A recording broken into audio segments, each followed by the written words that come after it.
Amigos míos, soy su Robin Hood moderno. Seguiremos robando a los pobres para dárselo a los ricos. Las titulizaciones. Un invento estadounidense importado por la banca española. Abuela, ¿por qué tú no comes con nosotros? Responsable de la actual recesión y del rescate al pueblo español. Abuela no tiene hambre, cariño. Esta película de terror te enseñará en 7 escenas sencillas a comprender cómo hemos llegado hasta aquí. Primera escena: cómo funcionan los bancos. Para que el banco pueda prestarte dinero, tiene que tener activo suficiente para ello. Ojo, recuerda que hoy el dinero es simplemente un apunte contable. El banco pide el dinero al Banco Central. Nuestro banco, para hacer negocio, necesita prestarte dinero cuanto más mejor, y preferiblemente prestártelo para algo tan vital como es la vivienda, para que siempre estés obligado a pagar por encima de todo. Por lo que el banco te da el dinero con la garantía de tu vivienda y el compromiso, en caso de ejecución hipotecaria, de pagar lo que queda del crédito si con el precio de la venta de tu vivienda no es suficiente para cubrir dicho crédito. Este compromiso queda formalizado ante notario y la escritura pasa al registro de la propiedad. Ojo, es imprescindible que vayas memorizando este proceso. Hasta aquí lo tienes todo claro, ¿verdad? Pues hagamos un inciso en esta historia para recordar un detalle histórico muy importante. En la segunda década de los 90, el gobierno de Aznar liberaliza los terrenos para su edificabilidad. Los ayuntamientos hacían el agosto y los políticos también. En muchos parajes naturales, primero se construía y luego, pasado el plazo de prescripción, las edificaciones quedaban legalizadas como hecho consumado. De ahí que nuestras costas, nuestros montes, sufrieron el mayor agravio ecológico de toda la historia de este país. En las ciudades y pueblos, los ayuntamientos y las comunidades extendían sus planes urbanísticos sobre terrenos rústicos por doquier. España iba bien. Seguimos. Quedamos en que tú tienes una casa, la cual no es tuya hasta que no pagues el último recibo.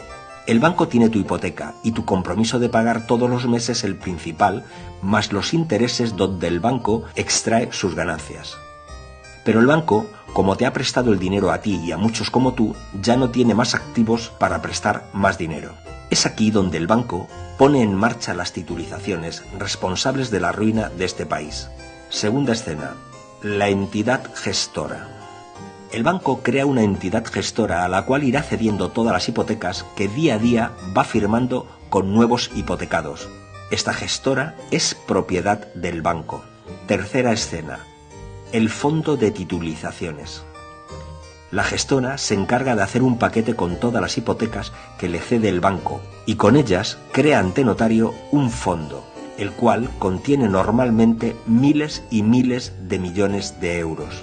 Una vez que está constituido, la entidad gestora divide este en cientos de miles de trozos para venderlos. Estos trozos o participaciones se llaman bonos de titulización. Cuarta escena: los bonistas. Por lo que tu hipoteca ha sido vendida a un fondo y este, después de hacerla miles y miles de trozos, las ha vendido a miles y miles de bonistas, los cuales ahora son los propietarios de tu hipoteca. Y como propietarios cobran las mensualidades que tú pagas todos los meses. Quinta escena: los propietarios de tu hipoteca. Por lo que el banco dejó de ser el propietario de tu hipoteca y en este punto te preguntarás: ¿y entonces por qué mi banco me cobra todos los meses la hipoteca? Porque el banco se queda con la gestión y el cobro de las hipotecas cuando las cede a la gestora para que forme un fondo de titulizaciones. Además, hasta ahora ha sido creíble ante la justicia, pues en el registro de la propiedad el banco consta como propietario de la hipoteca sin serlo. Así, además, evita pagar impuestos. ¿Hasta aquí lo tienes claro? Resumen: el banco te presta un dinero que a su vez ha pedido al Banco Central casi gratis. El banco te cobra todos los meses el principal y unos intereses abusivos. El banco vende tu hipoteca sin ningún control en miles y miles de trocitos, por lo que el banco tiene otra vez en sus activos la totalidad del dinero que prestó para las hipotecas. Y ahora, vuelta a empezar. Como el banco tiene otra vez activos, presta más dinero para viviendas. Cuando tiene firmadas las nuevas hipotecas, las pasa a su gestora para que constituya otro fondo y de nuevo venderlo en miles y miles de bonos. Cuando el banco tiene el dinero de la venta de los fondos, las mete en sus activos y vuelta a empezar. ¿Ahora entiendes por qué Aznar liberalizó el terreno para poder construir sin límite?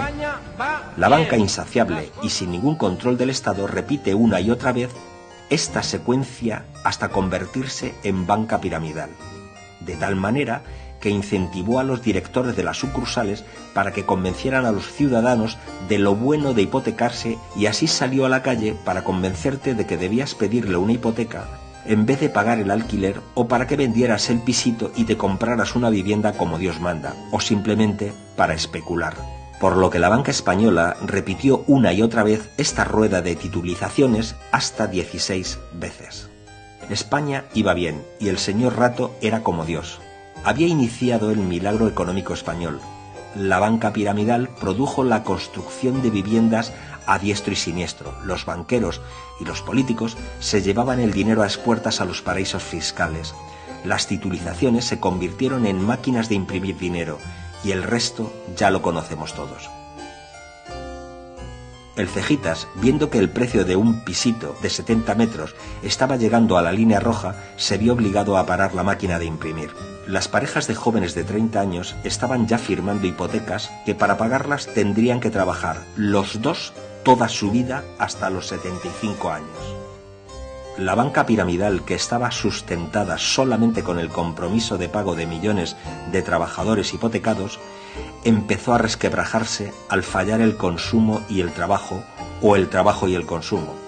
La gente dejó de pagar y la pirámide comenzó a resquebrajarse. Por lo que la banca quedó al borde de la quiebra al ver que no podía pagar a los dueños de los bonos, o sea, a los dueños de tu casa. ¿Y por qué no llegó a quebrar? La señora Merkel y el señor Hollande no podían permitirlo, pues sus bancos hubieran ido detrás de los españoles. Los miles y miles de bonistas de los fondos hipotecarios españoles resulta que eran en gran parte alemanes y franceses. Incluso sus bancos habían invertido en bonos españoles, por lo que Merkel y Hollande acusan al Estado español de la falta de control a la banca y obligan al Boca Chancla a solicitar un rescate a la carta. Este pide un rescate de la Unión Europea para rescatar al Estado español disfrazado de rescate a la banca. La estafa bancaria piramidal la pagamos entre todos los españoles. Los bonistas alemanes y franceses cobran sus bonos, los banqueros españoles y los alemanes quedaron forrados y los políticos también. Ahora llegamos a la parte más interesante de la historia. ¿Qué pasa si dejas de pagar la hipoteca? Pues que ni el banco ni la entidad gestora pueden ejecutar legalmente la hipoteca al no ser los verdaderos propietarios. Solo son meros cobradores, como los famosos cobradores del frac, para que lo entiendas. Solo puede reclamarte judicialmente la hipoteca el representante legal de los bonistas, llamado el sindicato de bonistas. Pero entonces preguntarás, ¿el sindicato me puede ejecutar y quitar la vivienda? No, simplemente porque no existe, pues el banco, para poder construir su banca piramidal, simplemente se lo cargó. No existe. ¿Por qué se cargó el banco al sindicato? Muy sencillo, si los sindicatos de bonistas hubieran existido, hubieran denunciado la banca piramidal, ya que ésta siempre tiene fin y el riesgo de dejar de cobrar los bonistas es seguro que se produce, tarde o temprano. Los bonistas no tienen representante que ejecute las hipotecas por ellos si tú no pagas. La entidad gestora dice que el fondo es el representante de los bonistas, pero el fondo no tiene personalidad jurídica. Es un trozo de papel para que lo entiendas. Por otro lado, al haber vendido tu hipoteca a terceros sin consultarte, resulta que la responsabilidad de los avales que avalaron los pagos de tu hipoteca no tienen responsabilidad. Por otro lado, se ha producido una estafa piramidal a los bonistas, consentida por el Estado español y firmada ante los notarios españoles, al permitir erigirse como representante de los bonistas a los propios bancos, o sea, que se pusieron los propios zorros a cuidar del gallinero. Para poder llevar a cabo esta estafa piramidal, los gobiernos de turno necesitaron poner al servicio de la banca la justicia española.